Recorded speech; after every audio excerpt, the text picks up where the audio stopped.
সম্মানিত ভাই বন্ধুগণ, আজ আমরা আলোচনা করব ইনশাআল্লাহ বরকতের চাবিসমূহ বিষয়ে। বরকত শব্দের অর্থ হলো কল্যাণ বেশি হওয়া, যে কোনো কিছুতে আল্লাহর পক্ষ থেকে কল্যাণ যুক্ত হওয়া, এটা হলো বরকত। দুনিয়ার যে কোনো বস্তুতে যখন আল্লাহ সুবহানাহু ওয়া তাআলার পক্ষ থেকে কল্যাণ যুক্ত হয়, বিষয়টা যখন কল্যাণকর হয়ে যায়, উপকারী হয়ে যায়, তখন সেটা পরিমাণে অনেক অল্প হলেও আমাদের জন্য সেটা অনেক বেশি উপকার বয়ে আনে। অনেকে অনেক দীর্ঘ হায়াত পাইছেন, কিন্তু দীর্ঘ হায়াতে তেমন কিছু করার সুযোগ পান নাই, তার মানে জীবনে বরকত হয় নাই। অনেকে প্রচুর পরিমাণ সম্পদ কামাই করেছেন, কিন্তু সেই সম্পদ থেকে কোনো হিসাব খুঁজে পাচ্ছেন না যে কোথায় কি করলেন, বরকত নাই। অনেকে দেখা যাচ্ছে যে অনেক কাজ করেছেন, কিন্তু ফলাফল দেখা যাচ্ছে খুব বেশি একটা দৃশ্যমান না, তার মানে বরকত নাই। এর বিপরীতে দেখা যায় একজন অল্প কামাই করছে, মাশাআল্লাহ, এর ভিতরে সে অনেক কিছু করে ফেলেছে। কারণ হলো তার এই কামাইতে কি ছিল? বরকত ছিল। এই কামাইতে আল্লাহ সুবহানাহু ওয়া তাআলার পক্ষ থেকে কল্যাণ ছিল। অতএব আমাদের জীবনে, আমাদের আমলে, আমাদের রুজিতে, আমাদের ইনকামে, আমাদের সন্তান সন্ততিতে, আমাদের সব কিছুতে আল্লাহ সুবহানাহু ওয়া তাআলার পক্ষ থেকে বরকত আসবে। বেশ কিছু আমল আছে, সে আমলগুলো করলে এগুলোকে আমরা এক কথায় বলতে পারি বরকতের 10টি চাবি। এই চাবিগুলো যদি আমরা ব্যবহার করি, তাহলে ইনশাআল্লাহ বিদিনিল্লাহ আমাদের জীবন বরকতময় হয়ে যাবে। তার ভিতরে 1 নম্বরের চাবি হলো বরকতের ঈমান এবং তাকওয়া। প্রিয় ভাইয়েরা, যখন ঈমান এবং তাকওয়া কারোর মধ্যে থাকে, তখন আল্লাহ সুবহানাহু ওয়া তাআলার পক্ষ থেকে বরকতের বারিধারা তার প্রতি বর্ষণ হতে থাকে। আল্লাহ সুবহানাহু ওয়া তাআলা কোরআন কারীমে বলেছেন, ওয়ালাউ আন্না আহলাল কুরা আমানু ওয়াত্তাকাউ লাফাতাহনা আলাইহিম বারাকাতিম মিনাস সামাই ওয়াল আরদ। যদি কোনো জনপদের লোকেরা ঈমান আনে এবং তাকওয়া অবলম্বন করে, তাহলে আমি আসমান থেকে এবং জমিন থেকে, উপর থেকে নিচ থেকে, উভয় দিক থেকে বরকতের সমস্ত দুয়ার খুলে দেব। সম্মানিত ভাইরা, এই জন্যই দেখা যায় সারা পৃথিবীতে অন্য ধর্মের মানুষেরা, অমুসলিমেরা কোনো কোনো দিক থেকে অনেক বেশি সুখে শান্তিতে আছে বলে আমাদের কাছে মনে হয়, কিন্তু আসলে সুখে শান্তিতে খুব একটা নাই। বিভিন্ন জরিপ বলছে সুসাইড বা আত্মহত্যার পরিমাণ তাদের মধ্যে বেশি। আত্মহত্যা মানুষ তখনই করে যখন সুখের চাইতে দুঃখের পরিমাণ বেড়ে যায়, কিন্তু মুসলমানদের মধ্যে আত্মহত্যার পরিমাণ অনেক কম।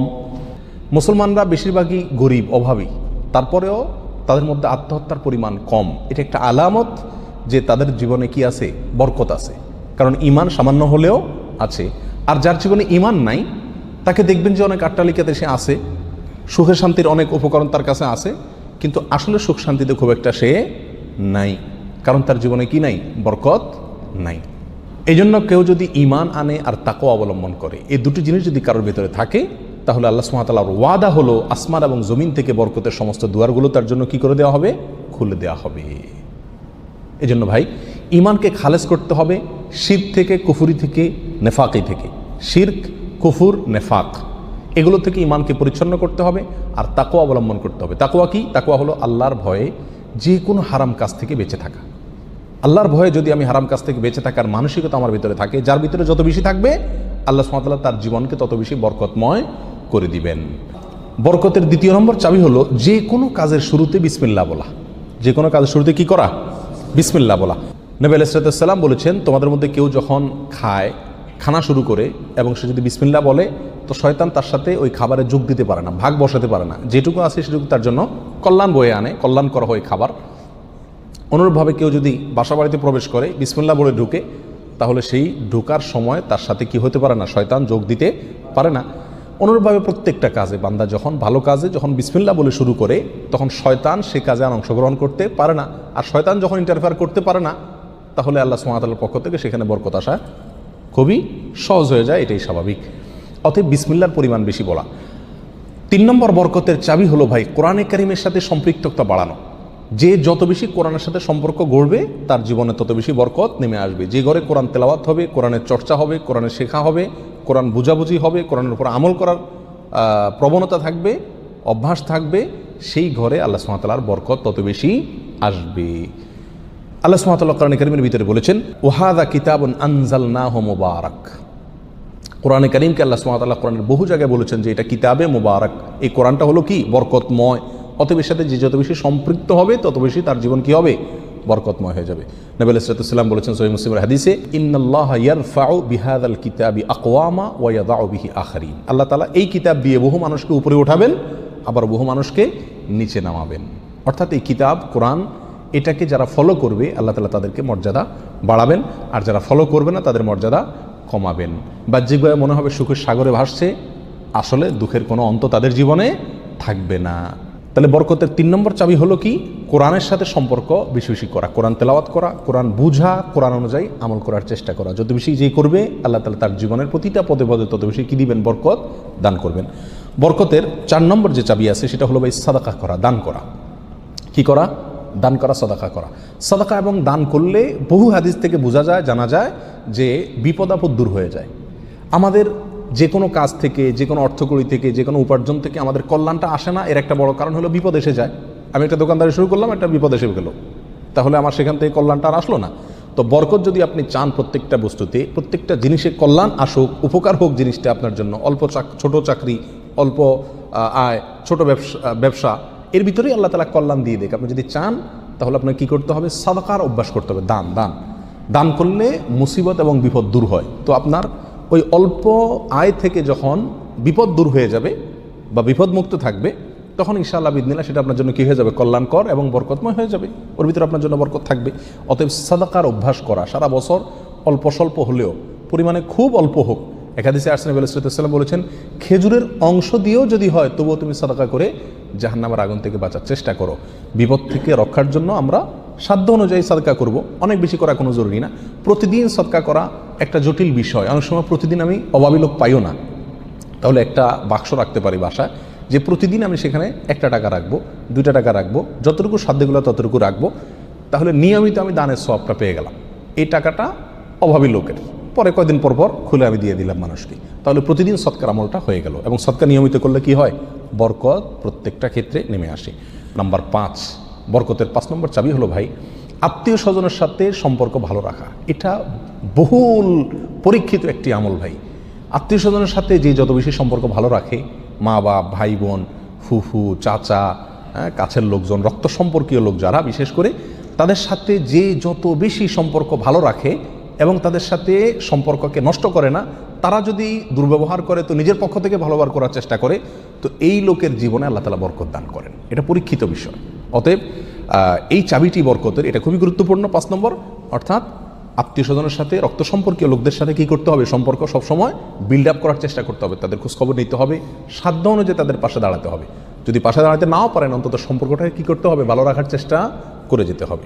নাম্বার 6, বরকতের 6 নম্বর চাবি হলো ভাই সকালবেলায় ভোরে ভোরে কাজে যাওয়া। নবী আলাইহিস সালাম দোয়া করেছেন, আল্লাহুম্মা বারিক লি উম্মতি ফি বুকুরিহা, আল্লাহ আমার উম্মতকে সকালবেলা আপনি বরকত দান করবেন। অন্য এক রওয়ায়াতে আসছে বুরিক লি উম্মতি ফি বুকুরিহা, তিনি বলেছেন আমার উম্মতের জন্য সকালবেলার সময়টাতে বরকত দেওয়া হয়েছে। অতএব সকালের সময়টাতে আপনি ঘুমায় থাকেন, তাহলে বরকত কোত্থেকে আসবে? এই টাইমটাতে কাজ করতে হবে। এবং কিছু কিছু কাজ আছে, কিছু কিছু পেশা আছে যে সকালবেলা করার মতন, আপনি মার্কেটে দোকান আছে, সকালে ভোরে খোলার সিস্টেম নাই, তাহলে সেটা তো আপনি খুলবেন না। কিন্তু অন্তত তার প্রস্তুতি, প্রাক প্রস্তুতিগুলো সকাল থেকে হয়ে যাওয়া উচিত। এবং সকালের টাইমটা আসলে ঘুমের কোনো উপযুক্ত টাইম না। আপনি রাতে ভালো করে ঘুমান, বেশি করে ঘুমান, সকালে ঘুমাবেন না, দুপুরে ঘুমান, কিন্তু সকালে ঘুম এটা কোনো প্রশংসনীয় ঘুম নয়, স্বাস্থ্যের জন্য ভালো নয়, ইসলামী দৃষ্টি থেকেও খুব বেশি প্রশংসনীয় নয়। এই জন্য সকালবেলা যদি কাজে বের হওয়া যায় তাহলে ইনশাআল্লাহ জীবনে কি আসবে? বরকত আসবে। যে কাজই করেন আপনি সকালবেলা, সেই কাজে আল্লাহ তাআলা কি দিবেন? বরকত দান করবেন। নাম্বার 7, বরকতের 7 নম্বর চাবি হলো ভাই নিজে 5 ওয়াক্ত সালাত আদায় করতে হবে এবং পরিবারের লোকদেরকে সালাতের নির্দেশ করতে হবে। বহু লোক নিজে নামাজ পড়ে, কিন্তু বাচ্চা কাচ্চা, ফ্যামিলির লোকজন তারা নামাজ পড়ছে কিনা সে বিষয়ে কি করে না? খবর রাখে না। আল্লাহ সুবহানাহু ওয়া তাআলা কোরআন কারীমের ভিতরে বলেছেন, ওয়া উমুর আহলাকা বিস-সালাত, তুমি তোমার পরিবারকে নামাজের নির্দেশ করো। নিজে তো পড়তেই হবে, পরিবারকেও নির্দেশ করো। ওয়াসতাবির আলাইহা, এবং এটার উপর অটল থাকো, ধরে রাখো এটাকে। তাহলে কি হবে? লা নাসআলুকা রিজকা, আমি তোমাদের কাছ থেকে, আল্লাহ বলছেন আমি তোমাদের কাছ থেকে রিজিক চাই না। নাহনু নারযুকুকা ওয়াল আকিবাতু লিত-তাকওয়া, বরং এই কাজ করলে, আমল করলে আমি তোমাদেরকে রিজিক দিব, বরকত চলে আসবে ইনশাআল্লাহ। নামাজ নিজে পড়তে হবে এবং পরিবারকে নামাজের নির্দেশ করতে হবে। নাম্বার 8, বরকতের 8 নম্বর চাবি হলো ভাই তাওয়াক্কুল করা, আল্লাহর উপরে, আল্লাহর উপরে ভরসা করা। মুমিন যত বেশি আল্লাহর উপরে ভরসা করবে, আল্লাহ তাআলা তত বেশি তাকে সাহায্য করবেন। আর আল্লাহর প্রতি ভরসা যত কমে যাবে, আস্থা যত কমে যাবে, নির্ভরতা যত কমে যাবে, দুনিয়ার কোনো বস্তুর প্রতি যখন আস্থা বেশি হয়ে যাবে, আল্লাহ তাআলা তাকে ওই বস্তুর হাতেই বেইজ্জত করে ছাড়েন। এটাই আল্লাহ সুবহানাহু ওয়া তাআলার সুন্নাহ।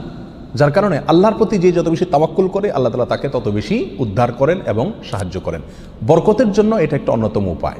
যে যত বেশি আল্লাহর উপরে ভরসা করবে, বিশেষ করে রিজিকের ব্যাপারে, তত বেশি আল্লাহ সুবহানাহু ওয়া তাআলার পক্ষ থেকে কী আসবে? বরকত আসবে।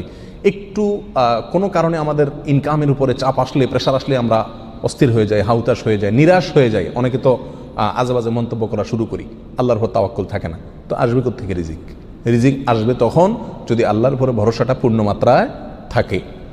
নবী আলাইহিস সালাতু ওয়াস সালাম বলেছেন, লাউ তাওয়াক্কালতুম আলাল্লাহি হাক্কা তাওয়াক্কুলিহি, আল্লাহর প্রতি যেরকম ভরসা রাখা দরকার, যেরকম আস্থা রাখা দরকার, তোমরা যদি সেই মাপের আস্থা রাখতে পারো, নির্ভরতা আল্লাহর উপরে তোমরা রাখতে পারো, তাহলে কি হবে? লা রাযাকাকুম কামা ইয়ারযুকুত তাইর, আল্লাহ তাআলা পাখিকে যেভাবে রিজিক দেন তোমাদেরকে সেভাবে রিজিক দিবেন। সারপ্রাইজ রিজিক, কল্পনাও করতে পারবো না কোথায় আল্লাহ রিজিকের ব্যবস্থা করে রাখছেন। এরকম বরকত জীবনে নেমে আসবে যদি কি করা হয়? আল্লাহর উপরে পরিপূর্ণ তাকওয়া, এই তাওয়াক্কুল অবলম্বন করা হয়। বরকতের জন্য 9 নম্বর আমল হলো বেশি বেশি ইস্তেগফার করা। কি করা ভাই? ইস্তেগফার করা। ইস্তেগফার, উঠতে চলতে ফিরতে সব সময় ইস্তেগফার করা। আস্তাগফিরুল্লাহ ওয়া আতুবু ইলাইহি, আস্তাগফিরুল্লাহাল্লাযী লা ইলাহা ইল্লা হুয়াল হাইয়ুল কাইয়্যুম ওয়া আতুবু ইলাইহি, অথবা সাইয়্যিদুল ইস্তেগফার পড়া। কিচ্ছু না পারেন শুধু আস্তাগফিরুল্লাহ পড়া, আস্তাগফিরুল্লাহ আস্তাগফিরুল্লাহ আস্তাগফিরুল্লাহ ওয়া আতুবু ইলাইহি, এতটুকু পড়া। এবং যখন পড়বেন অর্থ বুঝে পড়বেন, আল্লাহর কাছে ক্ষমা চাচ্ছেন আপনি। আর ক্ষমা চাইলে ক্ষমা চাওয়ার মোড থাকে আলাদা। একটা মানুষের কাছে যখন মাপ চান আপনি, তখন মাপ চাওয়ার মোড ভিন্ন থাকে না? আস্তাগফিরুল্লাহ যখন বলবো তখন নিজের অপরাধের কথা স্মরণ করে, অথবা আমি যে বহু অপরাধ করি সেই কথাটা মনে করে আল্লাহর কাছে ক্ষমা চাইব। যত বেশি ইস্তেগফার করব তত বেশি রিজিক আসবে। সূরা নূহের ভিতরে আল্লাহ সুবহানাহু ওয়া তাআলা আল্লাহর নবী নূহ আলাইহিস সালাম সম্পর্কে বলেছেন যে নূহ আলাইহিস সালাম বলেছেন তার জাতিকে, ফাকুলতুস্তাগফিরু রাব্বাকুম ইন্নাহু কানা গাফফারা। তিনি বলেন, আমি আমার জাতিকে বলেছিলাম তোমরা তোমাদের রবের ইস্তেগফার করো, তোমাদের রব ক্ষমাশীল। তাহলে কি হবে? ইস্তেগফার করলে 1 নম্বর হলো তিনি ক্ষমা করবেন, তারপরে ওয়ায়ুমদিদুকুম বিআমওয়ালিন ওয়া বানিন ওয়া ইয়াজআল লাকুম জান্নাতিন ওয়া ইয়াজআল লাকুম আনহারা, সম্পদ এবং সন্তান, পরিবার, এই দুইটা দিয়ে তোমাদেরকে শক্তিশালী করবেন, রিচ করে দিবেন, সমৃদ্ধ করে দিবেন। ওয়া ইয়াজআল লাকুম জান্নাতিন ওয়া ইয়াজআল লাকুম আনহারা, তোমাদের জন্য বাগবাগিচা দিবেন এবং নহর প্রশোভন দান করবেন, অর্থাৎ রুজি রুটির বরকত দান করবেন।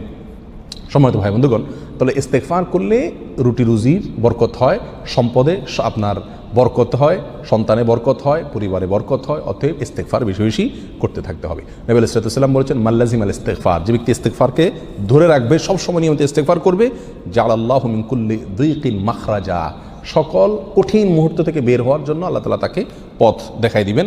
ও কুল্লি হাম্মিন ও মিন কুল্লি হাম্মিন ফারাজা, সকল পেরেশানি থেকে আল্লাহ তাআলা তার জন্য প্রশস্ততার পথ দেখাই দিবেন, যদি সে ইস্তেগফারকে ধরে রাখে। 1-2 বার পড়া না, নিয়মিত পড়তে থাকে, ধরে রাখে।